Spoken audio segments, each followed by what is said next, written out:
Bab 46, Yu Changhai merasa malu dan marah, hatinya bergetar, tentu saja kura-kura ini telah lama dilukis. Sangat tidak mungkin bagi orang lain untuk melakukan apapun pada rompiku.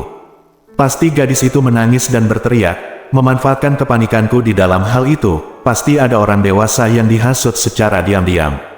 Mengalihkan pandangan ke Liu Zhengfeng, dia berpikir, gadis ini dari keluarga Liu, jadi Liu Zhengfeng diam-diam mempermainkanku. Liu Zhengfeng meliriknya seperti ini, dan segera mengerti bahwa dia menyalahkannya, jadi dia segera mengambil langkah maju dan bertanya kepada gadis itu, "Adik perempuan, kamu berasal dari keluarga siapa? Di mana orang tuamu?" Itu untuk mengaku kepada Yu Changhai, dan kedua, dia sangat curiga, dan dia harus tahu siapa yang membawa gadis kecil ini. Gadis itu berkata, "Ayah dan ibu saya memiliki sesuatu untuk pergi, menyuruh saya untuk duduk dengan patuh, dan setelah beberapa saat, akan ada tipuan, dan dua orang akan terbang keluar dan berbaring diam, mengatakan bahwa itu adalah keterampilan rumah tangga dari sekolah King Cheng. Apa yang disebut pose pantat punggung pasir datar jatuh angsa liar, itu benar-benar terlihat bagus." Kata bertepuk tangan, tetesan air mata sebening kristal di wajahnya tidak pernah terhapus, tetapi saat ini dia tersenyum cerah. Ketika semua orang melihatnya, mereka tidak bisa menahan perasaan bahagia, mengetahui bahwa mereka berasal dari Sekte King Cheng. Mereka melihat dua murid Sekte King Cheng berbaring diam, dengan pantat mereka menghadap ke langit, dan ada jejak kaki yang jelas di masing-masing pantat mereka. Keburukan kue, Yu Changhai mengulurkan tangannya untuk menepuk salah satu muridnya, dan menemukan bahwa titik akupuntur mereka berdua disadap, yang sama dengan yang diterima Shen Renjun dan Ji Rentong sebelumnya. Gong, tidak hanya Mu Gaofeng menonton, tapi dia juga menyembunyikan musuh besarnya secara rahasia. Saat ini, Anda tidak dapat membuang energi internal Anda hanya untuk melepaskan titik akupuntur murid, jadi dia segera berbisik kepada Fang Renzi, "Turunkan dulu." Dengan lambaian nama yang sama, beberapa murid King Cheng bergegas keluar dan membawa kedua siswa itu keluar dari aula. Gadis itu tiba-tiba berkata dengan lantang, "Ada begitu banyak orang dari faksi King Cheng. Satu orang jatuh di atas pasir, dan dua orang membawanya. Dua orang jatuh di atas pasir, dan 4 orang membawanya. 3 orang. Yu Changhai menoleh ke arah itu dengan wajah marah. Gadis itu berkata, "Siapa nama belakang ayahmu? Apakah ayahmu baru saja mengajarimu beberapa kata itu?" Dia pikir dua kata gadis itu sangat jahat.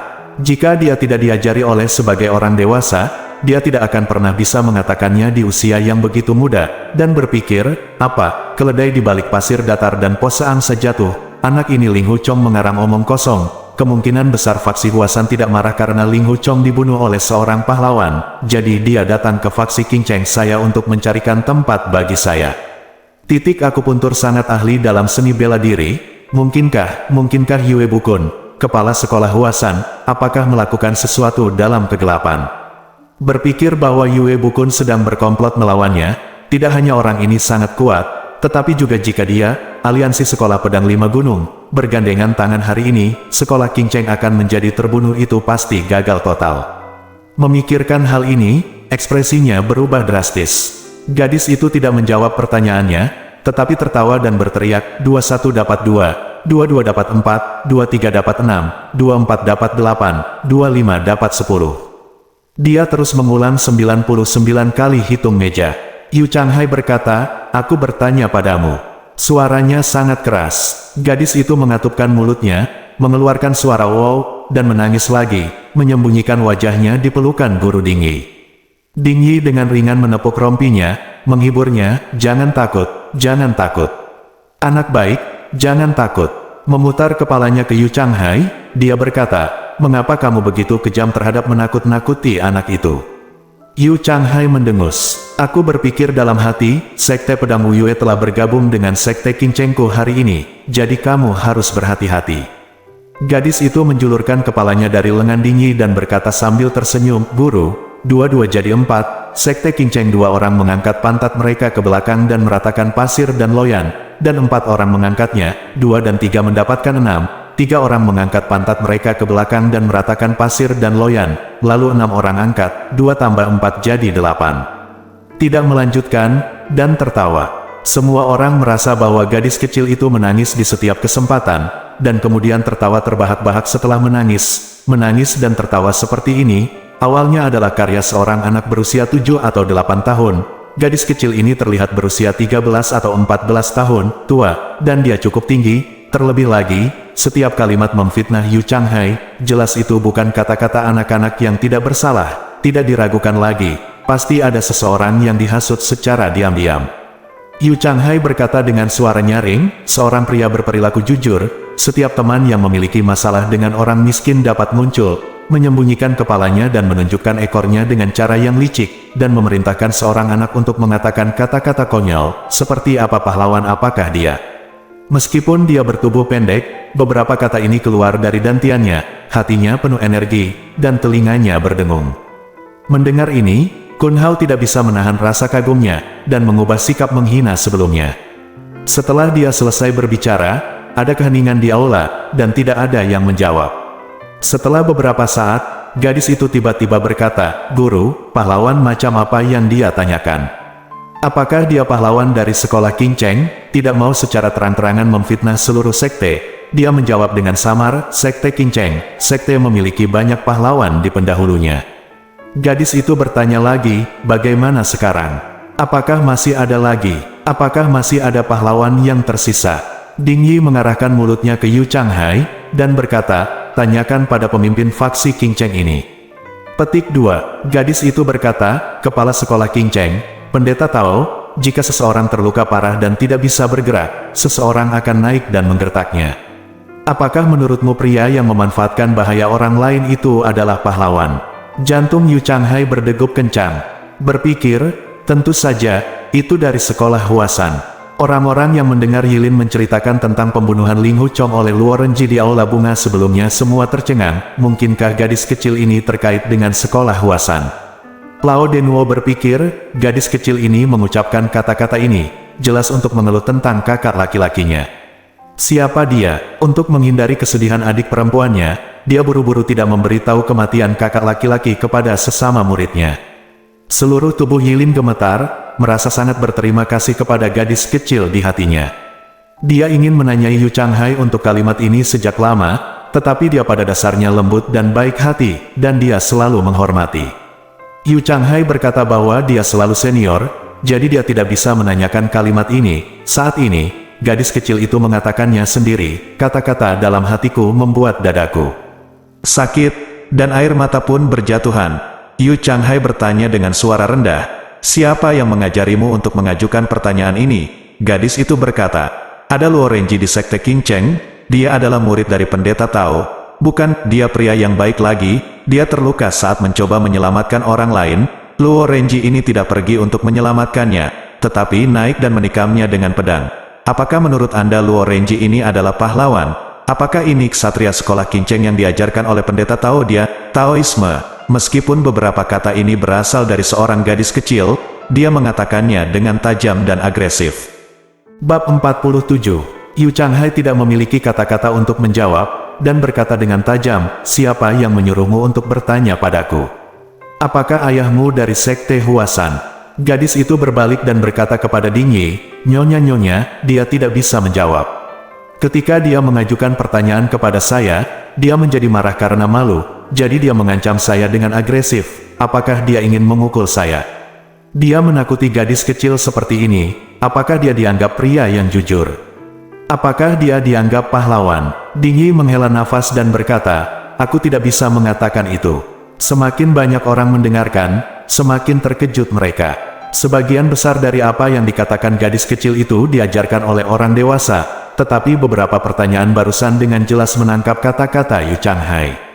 Dan kapan dia mengajukan pertanyaan, arti ejekan itu sangat tajam, terlihat jelas bahwa dia bertindak sesuai dengan situasi dan berbicara dari mulutnya sendiri, tidak mungkin untuk melihat bahwa dia begitu kuat di usia yang begitu muda. Dengan berlinang air mata, Yilin melihat sosok ramping gadis kecil itu, dan berpikir, "Aku pernah melihat adik perempuan ini sebelumnya, di mana aku melihatnya?" Dia menoleh untuk berpikir, dan langsung teringat dia. "Iya, dia ada di sana saat aku kembali ke Yanlou kemarin." Dalam benakku, pemandangan kemarin berangsur-angsur menjadi lebih jelas. Kemarin pagi, dia dipaksa oleh Tian Bo Guang untuk naik ke atas. Ada 7 atau 8 meja penuh peminum di restoran. Kemudian, dua orang dari sekolah Taisan melangkah maju untuk menantangnya. Tian Boguang membacok satu orang sampai mati, bartender tidak berani datang untuk mengantarkan makanan dan menuangkan anggur. Tapi di sudut menghadap ke jalan, seorang pria jangkung sedang duduk di meja kecil, seorang biksu, dan dua orang duduk di meja kecil lainnya, sampai Ling Hu Chong terbunuh dan dia turun dengan tubuh di lengannya. Biksu dan mereka berdua tidak pernah pergi. Pada saat itu, dia sangat panik, semua jenis insiden datang satu demi satu. Bagaimana dia bisa memiliki mood untuk memperhatikan biksu jangkung dan dua lainnya? Sekarang melihat punggung gadis itu, dikonfirmasi oleh bayangan yang tertinggal di pikirannya. Dia ingat dengan jelas, di antara dua orang yang duduk di meja kecil kemarin, salah satunya adalah gadis kecil ini. Dia memunggungi dirinya sendiri, jadi dia hanya mengingat punggungnya. Dia mengenakan kemeja kuning muda kemarin, tapi sekarang dia mengenakan kemeja hijau. Jika dia tidak membalikkan punggungnya saat ini, dia tidak dapat mengingat apapun. Tapi siapa orang lain itu? Dia hanya ingat bahwa itu laki-laki, itu pasti, apakah dia tua atau muda, apa yang dia kenakan, tetapi dia tidak dapat mengingat apapun. Juga, saya ingat melihat pria seperti biarawan itu memegang mangkuk untuk minum. Ketika Tian Boguam ditipu oleh Ling Hu Chong untuk mengaku kalah, biksu agung itu tertawa. Gadis kecil itu juga tertawa saat itu, tawanya yang renyah sepertinya terngiang di telingaku lagi saat ini. Ya, itu dia, itu dia. Siapa biksu itu? Mengapa para biksu minum alkohol? Pikiran Yilin benar-benar tenggelam dalam adegan kemarin, dan wajah tersenyum Ling Hu Chong tampak muncul di depan matanya lagi. Ketika dia sekarat, bagaimana dia memancing Luo Renji untuk datang, bagaimana dia menusuk perut musuh dengan pedangnya. Menggendong mayat Ling Hu Chong, dia terhuyung-huyung ke bawah, merasa bingung, tidak tahu di mana dia berada, dan berjalan keluar dari gerbang kota dengan linglung, dan berjalan di jalan dengan linglung, hanya untuk merasakan bahwa mayat yang dipegangnya ada di dalam tubuhnya. Tangan semakin dingin dan semakin dingin, dia tidak merasa berat sama sekali, dan dia tidak tahu kesedihan, dan dia tidak tahu kemana harus membawa mayat itu. Tiba-tiba, dia sampai di sisi sebuah kolam teratai. Teratai itu mekar dengan sangat cerah dan indah, dadanya seperti dihantam palu godam. Dia tidak tahan lagi, dia jatuh bersama tubuh Ling Hu Chong, dan pingsan. Ketika dia perlahan bangun, dia merasa matahari bersinar terang. Dia buru-buru mengulurkan tangan untuk memeluk mayat itu, tetapi sia-sia. Dia melompat kaget, dan melihat teratai itu masih ada di samping kolam teratai. Bunga teratai masih cerah dan indah, tetapi tubuh Ling Hu Chong sudah tidak ada. Dia sangat panik, dan berlari mengitari kolam teratai beberapa kali, tetapi dia tidak dapat menemukan petunjuk apapun tentang di mana mayat itu berada. Melihat kembali pakaian berlumuran darah di tubuhnya, itu jelas bukan mimpi, dan dia hampir pingsan lagi, mengumpulkan dirinya, dan mencari-cari lagi, dan mayat itu terbang tanpa jejak seolah-olah memiliki sayap. Air di kolam teratai sangat dangkal, jadi dia turun dan menggalinya, tapi bagaimana mungkin ada jejak? Dengan cara ini, dia tiba di kota Hengshan, bertanya tentang Liu Manshan, dan menemukan tuannya, tetapi dia terus berpikir dalam hatinya sepanjang waktu, kemana perginya tubuh saudara Ling Hu. Apakah seseorang lewat dan memindahkannya? Apakah itu diseret oleh binatang buas? Dia mati saat menyelamatkan dirinya sendiri, tetapi dia bahkan tidak bisa merawat tubuhnya dengan baik. Jika dia benar-benar diseret dan dimakan oleh binatang buas, dia benar-benar tidak ingin hidup. Bahkan jika tubuh Ling Hu Chong utuh sempurna, dia tidak ingin hidup lagi. Tiba-tiba, sebuah pikiran datang kepadanya dari lubuk hatinya, yang tidak pernah berani dia pikirkan. Ide ini telah muncul beberapa kali dalam beberapa hari terakhir, dan dia segera menekannya dengan paksa, berpikir dalam benaknya, mengapa saya begitu gelisah? Bagaimana saya bisa berpikir begitu liar? Ini benar-benar konyol. Tidak, itu tidak akan pernah terjadi. Tetapi pada saat ini, dia tidak dapat lagi menahan pikiran ini, dan itu dengan jelas muncul di dalam hatinya. Ketika saya memegang tubuh saudara Ling Hu, hati saya sangat damai dan stabil, dan saya bahkan merasa sedikit bahagia. Ini seperti mengerjakan pekerjaan rumah sambil bermeditasi. Saya tidak memikirkan apapun. Saya hanya ingin memegang tubuhnya selama sisa hidup saya dan berjalan di jalan di mana tidak ada seorang pun. Itu tidak akan pernah berakhir. Saya akan mendapatkan tubuhnya kembali apapun yang terjadi. Untuk apa itu? Apakah karena aku tidak tahan tubuhnya dimakan binatang buas? Tidak, tidak, aku ingin berjalan-jalan di jalan dengan tubuhnya di lenganku, dan tetap diam di tepi kolam teratai. Mengapa apakah saya pingsan? Sial, Saya seharusnya tidak berpikir seperti itu, guru melarangnya. Bodhisattva juga tidak, ini adalah pikiran setan, saya tidak boleh dirasuki setan. Tapi, bagaimana dengan tubuh saudara Ling Hu? Kebingungan, dan sesaat dia seperti melihat lekukan di sudut mulut Ling Hu Chong, senyumnya. Senyum yang begitu acuh tak acuh, sesaat aku melihat ekspresi menghina di wajahnya ketika dia memarahi biarawati kecil yang malang. Ada rasa sakit yang tajam di dadanya, seperti ditusuk pisau. Suara Yu Changhai terdengar lagi, Lao Denwo, gadis kecil ini dari sekte Huasan Anda, bukan? Lao Denwo berkata, tidak, adik perempuan ini masih pertama kali para murid bertemu hari ini. Dia bukan dari kami sekte. Yu Changhai berkata, oke, jika kamu tidak mau mengakuinya, tidak apa-apa. Tiba-tiba dia mengangkat tangannya, cahaya biru berkedip, dan menembakkan penusuk terbang ke Yilin, berteriak, Tuan kecil, lihat ini ada apa? Yilin linglung, tapi dia tidak menyangka Yu Changhai menembakkan senjata tersembunyi ke dirinya sendiri, dan tiba-tiba merasakan ledakan kegembiraan di hatinya, yang terbaik. Baginya untuk membunuhku, aku tidak ingin hidup lagi. Yang terbaik adalah membunuhku. Di dalam hatinya dia bahkan tidak berpikir sedikit pun untuk melarikan diri. Melihat penusuk terbang perlahan datang, beberapa orang memperingatkan serempak, hati-hati dengan senjata tersembunyi. Untuk beberapa alasan, dia merasakan kedamaian dan kegembiraan yang tak terlukiskan, hanya merasa bahwa hidup di dunia ini sangat sulit, kesepian dan kesedihan yang tak tertahankan. Kerucut terbang ini ingin bunuh diri, seperti yang dia inginkan. Bab 48. Ding Yi mendorong gadis itu dengan ringan, terbang ke depan, dan berdiri di depan Yilin. Jangan lihat dia yang kuno, lompatan ini sangat cepat, meskipun penusuk terbang meluncur perlahan, itu adalah senjata tersembunyi. Ding Yi yang terakhir satu datang lebih dulu, dan dia dapat menjangkau untuk mengambilnya tepat waktu. Melihat bahwa Tuan Ding Yi dapat menangkap penusuk itu segera setelah dia mengulurkan tangannya, dia tidak tahu bahwa penusuk besi itu terbang sekitar 2 kaki di depannya, lalu tenggelam dengan curam, dan jatuh ke tanah dengan keras. Ding Yi mengulurkan tangannya untuk menangkap udara, itu adalah gerakan yang hilang di depan orang lain, dia tidak bisa membantu tetapi sedikit tersipu, tetapi dia tidak bisa melepaskannya. Pada saat ini, Yu Changhai mengangkat tangannya lagi dan melemparkan secarik kertas ke wajah gadis itu. Bola kertas ini terbuat dari selembar kertas dengan kura-kura di atasnya. Ding Yi berpikir, Niubi mengirimkan penusuk terbang ini, jadi itu untuk memancingku pergi, bukan dengan sengaja melukai Yilin. Melihat bola kertas kecil itu bergerak cepat, dibandingkan dengan penusuk terbang barusan, dia berkata itu lebih galak lagi, tenaga dalam yang terkandung di dalamnya sungguh tidak kecil. Jika dilempar ke wajah gadis kecil itu pasti akan menyakitinya. Saat itu Ding Yi sedang berdiri di samping Yilin. Kini ia menjadi tergesa-gesa, sudah terlambat untuk pergi untuk menyelamatkannya. Dia hanya harus memanggil kata, kamu. Aku melihat gadis itu duduk rendah di tanah, menangis, Bu, Ibu, aku akan dibunuh.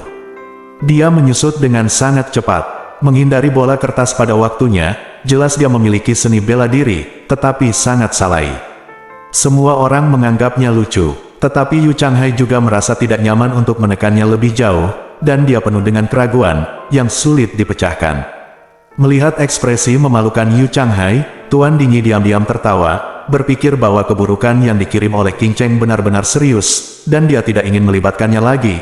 Jadi dia berkata kepada Yilin, Yilin, orang tua adik perempuan ini tidak tahu kemana kamu pergi, kamu bisa mencarinya bersamanya, sehingga tidak ada yang akan menjagamu dan diganggu oleh orang lain.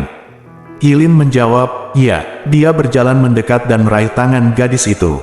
Gadis itu tersenyum padanya dan berjalan keluar dari aula bersama. Yu Changhai mencibir, mengabaikannya, dan menoleh untuk melihat Mu Gaofeng. Yilin dan gadis itu pergi keluar aula, dan bertanya, gadis, siapa namamu? Gadis itu tersenyum dan berkata, nama belakangku Ling Hu, dan aku punya satu nama.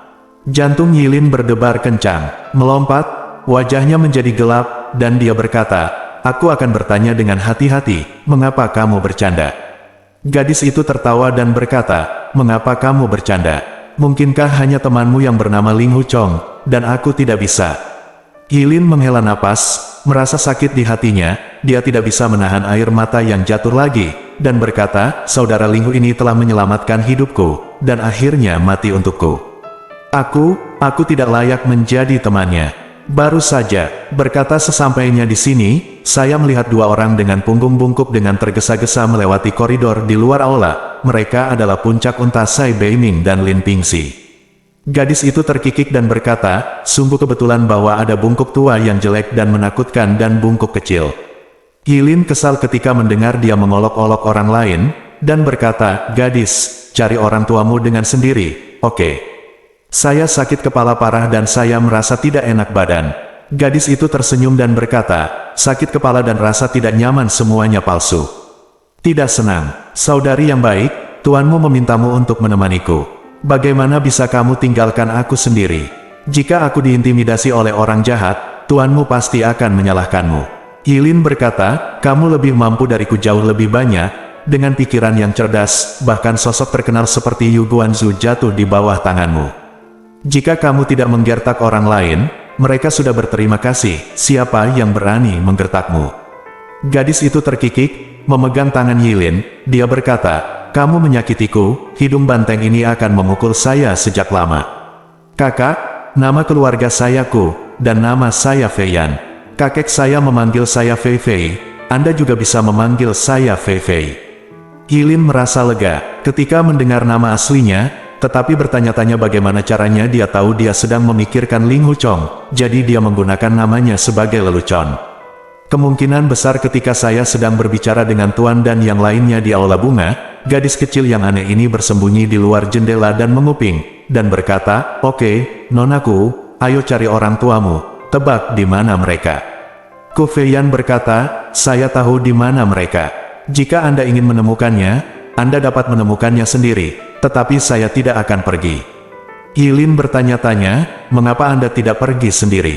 Ku Feiyan berkata, saya masih sangat muda, bagaimana saya bisa pergi? Apakah kamu bersedia pergi? Kamu berbeda, kamu sedih dan sedih, berharap kamu bisa pergi lebih awal. Hati Yilin bergetar, dan dia berkata, kamu bilang orang tuamu. Ku Feiyan berkata, orang tua saya telah memberikan orang-orang terbunuh. Jika Anda ingin menemukan mereka, Anda harus pergi ke dunia bawah. Yilin merasa tidak bahagia dan berkata, karena orang tuamu sudah meninggal, bagaimana bisa kamu mengolok-olok ini? Aku tidak akan menemanimu. Ku Feiyan meraih tangan kirinya dan memohon, adikku yang baik, aku sendirian, dan tidak ada yang akan bermain denganku, jadi tetaplah bersamaku untuk beberapa saat sementara. Mendengar kata-katanya yang menyedihkan, Yilin berkata, oke, saya akan menemani Anda sebentar. Tetapi Anda tidak diizinkan membuat lelucon konyol lagi. Saya seorang biksu, jadi tidak tepat bagi Anda untuk memanggil saya kakak. Ku Feiyan tersenyum dan berkata, beberapa hal yang menurutmu membosankan, tapi menurutku itu penting untuk dibicarakan.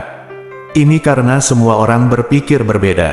Kamu lebih tua dariku, jadi aku memanggilmu kakak, ada apa? Apakah aku masih memanggilmu kakak? Kak Yilin, kenapa kamu tidak berhenti menjadi biarawati? Oke. Yilin tidak bisa menahan keterkejutannya dan mundur selangkah. Ku Feiyan juga melepaskan tangannya, dan berkata sambil tersenyum, apa enaknya menjadi biarawati? Kamu tidak bisa makan ikan, udang, ayam, bebek, daging sapi, dan daging kambing. Kakak, kamu terlahir begitu cantik, dan mencukur kepala Anda akan sangat mengurangi berat badan Anda. Jika Anda memiliki rambut hitam panjang, itu akan terlihat bagus. Yilin mendengar apa yang dia katakan dengan polos, dan berkata sambil tersenyum, saya masuk agama Buddha, dan 4 elemen itu kosong, jadi saya tidak peduli dengan kecantikan atau kejahatan warna kulitnya.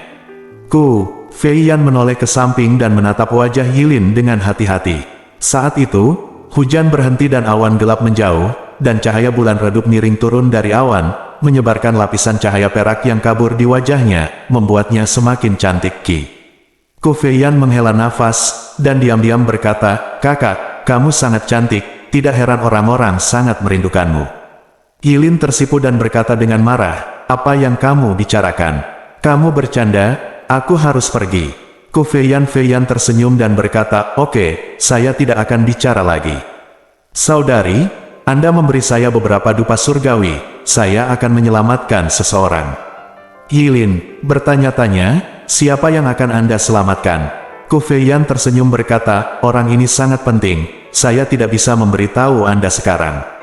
Yilin berkata, Anda ingin obat luka menyelamatkan nyawa, dan itu seharusnya diberikan kepada Anda, tetapi tuannya telah dengan tegas mengajari Anda bahwa aroma langit mencuat sebentar-sebentar hari ini. Tidak mudah untuk mempersiapkannya, tetapi jika orang yang terluka adalah orang jahat, dia tidak dapat diselamatkan.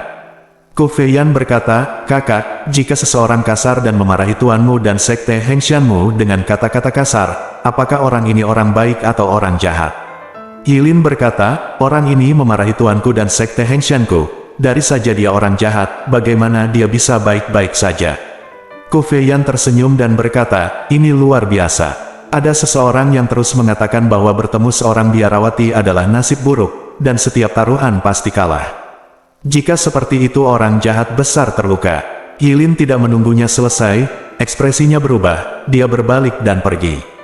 Ku Feiyan bergoyang di depannya, membuka tangannya, hanya tersenyum, tetapi menolak untuk membiarkannya lewat.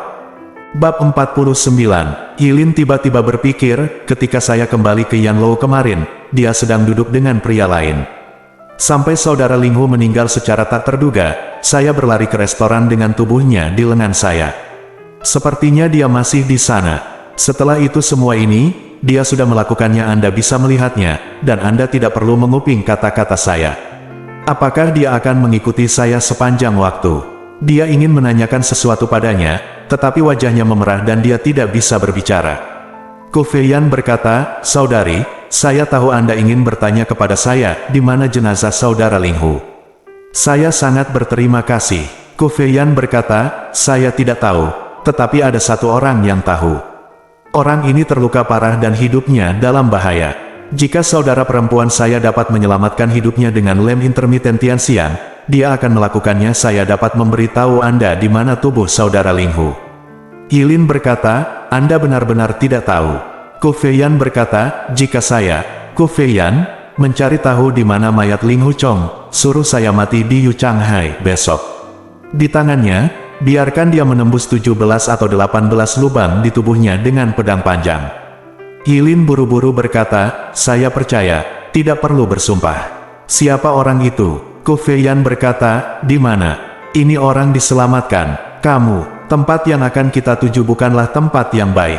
Untuk menemukan tubuh Linghu Chong, dia pergi ke Gunung Pedang dan hutan, tidak peduli dimanapun dia berada. Yilin mengangguk dan berkata, ayo ke sini, ayo.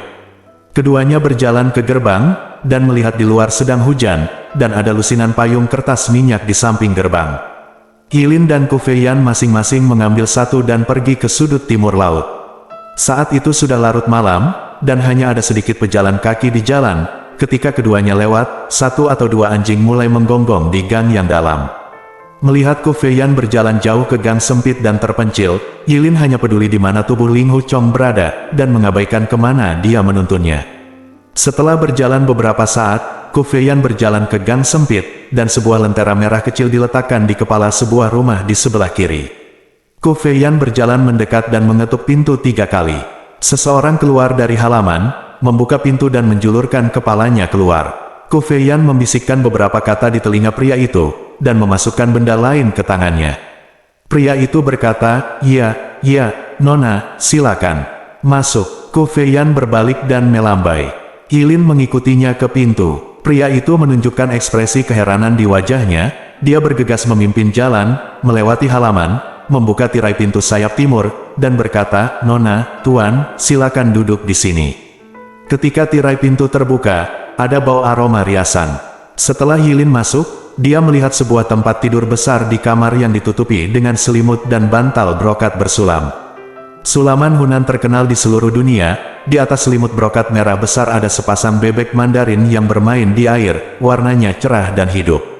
Yilin menjadi biksu di biara Baiyun sejak dia masih kecil. Dia ditutupi dengan selimut kain hijau tebal. Dia belum pernah melihat selimut yang begitu indah dalam hidupnya. Dia hanya melihat sekali dan kemudian menoleh. Saya melihat lilin merah menyala di atas meja, dan di samping lilin merah itu ada cermin terang dan kotak rias. Ada 2 pasang sandal bersulam di tanah di depan tempat tidur, satu untuk pria dan satu lagi untuk wanita, diletakkan berdampingan. Jantung Yilin berdetak kencang, dia mengangkat kepalanya, dan wajah cantik dan anggun muncul di depan matanya. Pemalu, malu, dan terkejut, itu adalah wajahnya sendiri yang terpantul di cermin. Dengan suara, langkah kaki di belakangnya, seorang pelayan wanita masuk dan menawarkan teh sambil tersenyum. Pakaian wanita pelayan ini sangat sempit, dan dia sangat centil dan mempesona. Yilin menjadi semakin ketakutan, dan bertanya kepada Ku Feiyan dengan suara rendah, tempat apa ini?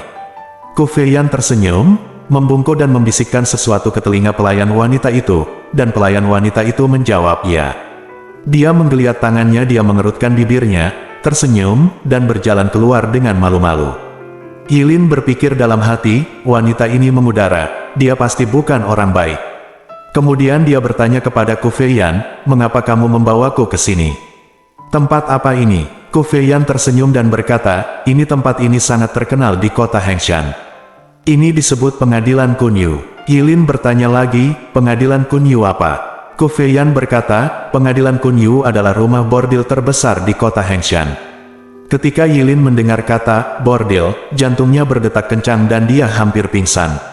Ketika dia melihat kesombongan di ruangan ini, dia sudah lama merasa ada yang tidak beres, tetapi dia tidak pernah membayangkan bahwa itu adalah rumah bordil. Meskipun dia tidak begitu mengerti apa itu rumah bordil, dia pernah mendengar dari orang awam bahwa pelacur adalah wanita paling cabul di dunia. Pria manapun yang punya uang bisa meminta pelacur untuk menemaninya. Ku Feiyan membawa dirinya ke rumah bordil, tetapi bukankah dia sendiri ingin menjadi pelacur? Saya sangat cemas sehingga saya hampir menangis. Pada saat ini, saya tiba-tiba mendengar seorang pria di kamar sebelah tertawa. Tawa itu sangat akrab, itu adalah penjahat berjalan sendiri, Tian Boguang. Kaki Yilin sakit dan lemas, dan dia duduk di kursi dengan bunyi gedebuk, wajahnya benar-benar pucat. Ku Feiyan terkejut, bergegas untuk melihatnya, dan bertanya, ada apa?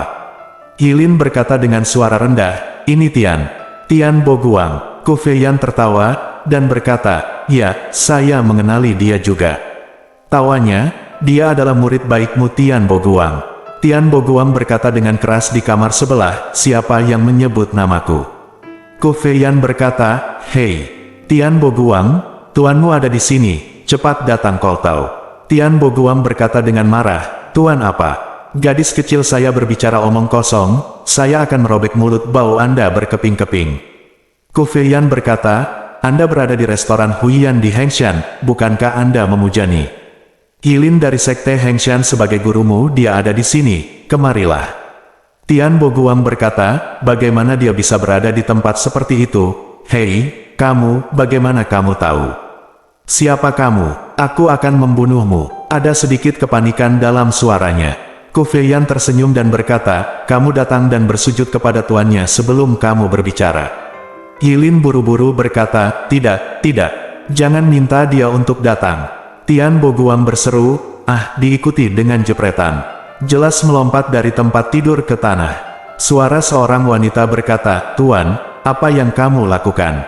Ku Feiyan berteriak, Tian Boguang, jangan lari. Tuanmu ada di sini untuk menyelesaikan akun denganmu. Tian Boguang memarahi, tuan dan murid seperti apa? Aku jatuh cinta pada Ling Huchong. Sialan, biarawati kecil ini mengambil langkah, dan aku langsung membunuhnya. Yilin dengan gemetar berkata, ya, jika aku tidak datang ke sini, kamu juga tidak datang ke sini.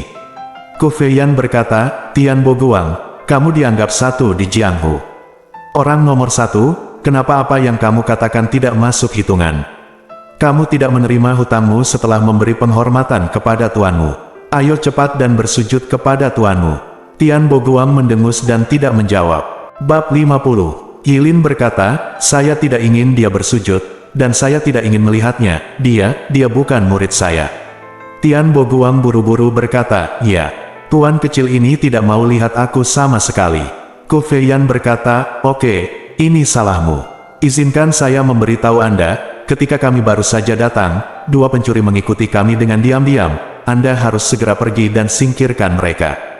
Tuanmu dan saya sedang beristirahat di sini, dan Anda menjaga di luar, siapa Anda tidak diizinkan masuk dan mengganggu kami.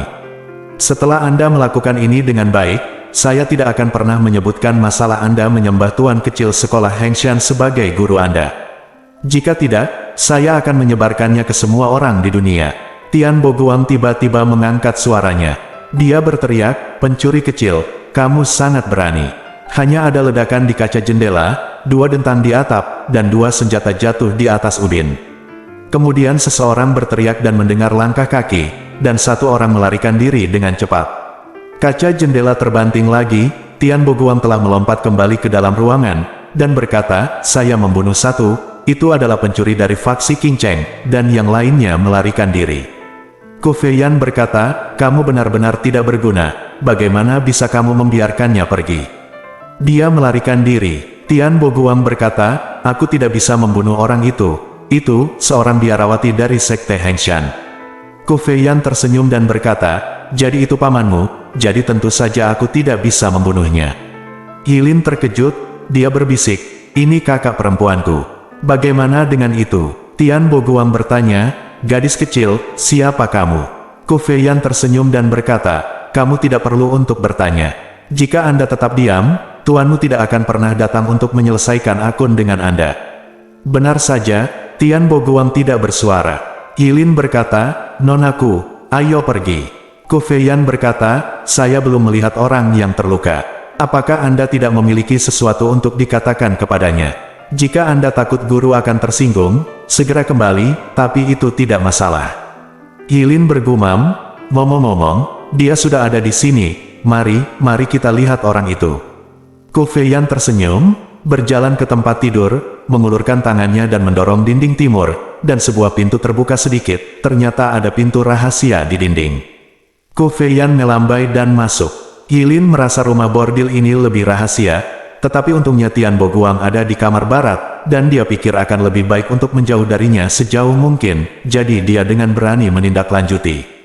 Ada ruangan lain di dalam, tetapi tidak ada cahaya.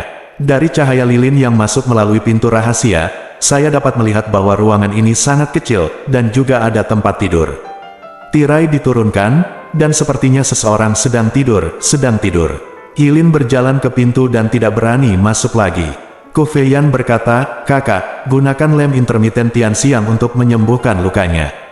Yilin ragu-ragu, apakah dia benar-benar tahu di mana tubuh saudara Linghu? Ku Feiyan berkata, "Mungkin dia tahu, mungkin aku tidak tahu, tapi saya tidak tahu." Yilin berkata dengan cemas, "Kamu baru saja mengatakan dia tahu." Ku Feiyan tersenyum dan berkata, "Saya bukan laki-laki, tetapi apa yang saya katakan tidak dihitung, bukan?